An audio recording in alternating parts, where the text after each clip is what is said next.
Hello guys, it's me, Cedric. I'm here in Anaheim, California. It's 6:12 in the morning.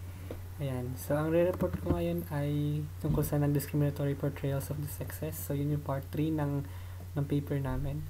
And basically, i-run through ko lang tong report kasi si Mayumi din ay mag-report din. So, ayan. Hello. So, sabi din sa paper, there are two key problems daw sa portrayals of the sexes. Una, um, how to directly eliminate sexist words in language kasi sobrang rampant daw ng paggamit ng mga sexist terms sa ordinary language. And number two, paano i-eliminate yung sexism that resulted from the use of generic terms na pabor sa lalaki. For example, yung paggamit ng he, him, at saka his na mas madalas gamitin kaysa sa ibang terms na para sa babae. So, iisa-isahin natin sila. So, first, yung title and naming practices. So, sabi, medyo asymmetrical siya, so hindi siya balanced. And women are addressed simply by their first name, pero yung man daw ay addressed by the title, first name, as surname. Although hindi ko siya masyado napapansin sa language natin, baka ito ay mas relevant sa mga westerns, kaya kasi doon ang galing tong paper to. So, I think mas relevant sa kanila tong problem na to kaysa sa atin. However, ito ay medyo mas related sa culture natin. The use of Mr., Mrs., and Miss na MISS instead of the MS na mas generic for women, yung Miss. Ang sabi sa amin nung high school kami, parang ano daw yung distinction between Miss na MISS at saka Miss na MS. Parang ang nire-denote ng Miss na MISS ay isang babaeng walang asawa, samantalang yung Miss na MS ay byuda kasi natanggal na yung R ng Mrs. So parang byuda na siya. So I don't know kung tama ba yung history behind that term, pero para ang point nun ay lagi siya nakabase sa kung may asawa na ba or wala yung babae. So parang nagkakaroon pa rin ng sexism doon dahil parang binabasa siya sa kung ano yung civil status ng babae. Pero kapag naman lalaki yung tinutukoy ay Mr. lang. So parang regardless kung may asawa siya or hindi. So that is yung problem dun sa paggamit ng mga terms na yun. And then sa context din natin, very familiar tayo sa paggamit ng word na Ginoo. So I don't know if you're familiar with the prayer, no? Yung Tagalog prayer ng Hail Mary, which is translated as Aba Ginoong Maria. Kasi kaya ginamit yung Ginoo imbis na ginang dahil dahil nakuha natin siya, na-adapt natin siya sa Spanish era na walang word for women na mataas ang posisyon. So wala pang ginang doon. So na-adapt natin yung word na Ginoo. So that's an example of parang sexism sa culture natin. And then women also have the right to be known by the title. So, kasi, minsan, kapag ginagamit natin yung mga terms na doctor, captain, parang automatically pumapasok sa atin ay lalaki. When in fact, pwede naman maging babae ang isang doctor, pwede naman maging babae rin ng captain. So, we should avoid our expectations na kapag ginagamit natin itong mga title na to ay puro lalaki lang ang tinutukoy. So, yan. So, next problem naman ay yung paggamit ng alternatives for the word man. Kasi, sasabi na dapat daw i-avoid natin yung mga male-specific or male-identified generic words. Imbis daw na halimbawa gamitin natin ang man lagi or men sa sentences, we can use humans, human race, human beings, human species, humanity, humankind, or simply men and women. So parang pag ginamit natin yung mga words na yon, all-encompassing siya. So hindi lang siya naka-specify sa male sex. So parang pati women ay kasama na din doon kasi hindi siya specified or gender specific. Tapos kinakailangan din yung paggamit din ng yung word naman ay avoid din sa mga idioms and phrases na when the author or speaker clearly intends the expression to include both women and men. For example, may mga expressions na best man for the job, pero imbis na ganun, ang gamitin nilang daw ay best person for the job para encompassing pa rin. And then, occupation nouns and job titles ending in man obscure the presence of women in such professions and positions. So, kasi minsan, maraming terms actually nilista yung paper na basahin nyo na lang. Kasi marami siyang mga examples. For example, yung spokesman, clergyman, layman. So, puro siya nag-end sa man, which parang nag-implies na puro lalaki lang din. Parang, although, okay, na, maaari natin maintindihan na these terms might also include women, um, ang nangyayari ay parang nalilimutan pa rin yung significance ng women dun sa population na yun. So, for example, yung instead of using spokesman, we use spokesperson. Yung clergyman, just use clergy instead of clergyman. However, kasi sa clergy kasi, syempre halos lalaki lang sila. For example, mga priests, yun, mas madalas kasi na ang gender nila ay lalaki. So, kaya medyo na-stereotype din itong ganitong term. Yung layman, syempre, lay people, lay person, gano'n. So, marami pang examples na binigay yung paper. So, you can run through with all of them na lang. Okay? Yung next problem na ay yung paggamit ng alternatives for he, him, at saka ng his na terms. So, as we can notice, puro pronouns to na puro nagde-denote sa lalaki. So, paano daw siya i-improve? Maaari daw na i-recast tong sentence na into plural form. So, instead of using he, him, or his, you can just use they. Then, maaari din na kung, if possible, sa sentence, ay alisin na lang yung pronoun. Avoid using the pronouns or leaving out pronouns.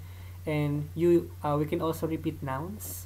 And then, sa pagsulat naman ng sentence, ito usually ginagamit ko para hindi siya sexist daw, ay yung paggamit ng he or she. He or she, him or her, mga ganon. Or kung mas simple lang gusto natin, maaaring s/he. Parang she. Pero yun yung s/he.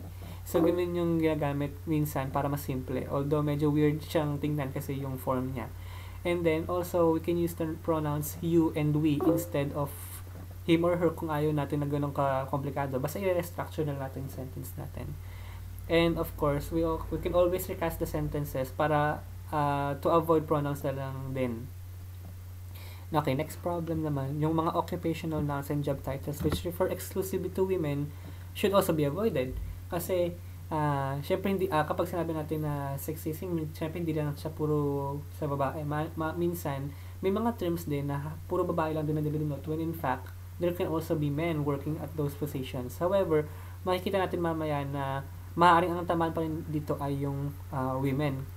For example, may mga job titles daw na dinerive from the male. For example, yung paggamit ng et, s, or tricks sa huli. For example,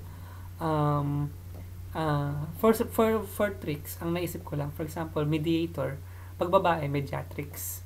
So, may mga ganun mga terms na, tinatry natin na gawing female yung gender ng terms, pero parang nare-recast pa rin siya originally from male terms, which is parang sinasabi na parang dinerive lang, pinilit lang, kumbaga ang terms na to para lang ma-accommodate yung female gender when in fact dapat hindi.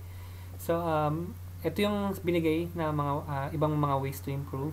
For example, instead of using cleaning lady, kasi parang namang pinilit mo lang na i-denote na babae, gamitin mo na lang women cleaner. O kaya naman, instead of camera girl, gamitin mo na lang camera operator. And marami pang binigay sa paper na mga examples tungkol dito. Ang dapat daw tandaan natin kapag mga ganitong mga cases is that expressions such as these should be avoided in context where the reference to a person's sex is irrelevant. Kumbaga, kung hindi naman kailangan i-denote or banggitin kung ano yung gender nung tinutukoy sa sentence, ay iwasan na lang yung mga ganitong mga terms. And, okay, next naman ay yung stereotype images describing women and men. For example, ang first na nakita ng problem dito is that yung mga adult women ay minsan nire-refer pa rin as girls in context where male adults are described as men. So, parang kapag lalaki, men. Kapag babae na matanda na, girls pa rin. So, parang dinedenote na immature ang women. So, parang hindi sila fully grown up. So, yun yung parang ini-imply kapag ganun yung ginagamit natin na term. Kahit hindi siya intentionally, parang ganun yung nangyayari, which is parang degrading sa women. And in public situations, women are often addressed by such words as dearie, darling, sweetie, love. Pero pag sa lalaki, hindi. So, para bang, okay, we try to sound cute. Okay, parang we try to sound na parang gentle sa mga babae. When parang ah, ang nangyayari, instead of makatulong, ay nakaka-insulto siya.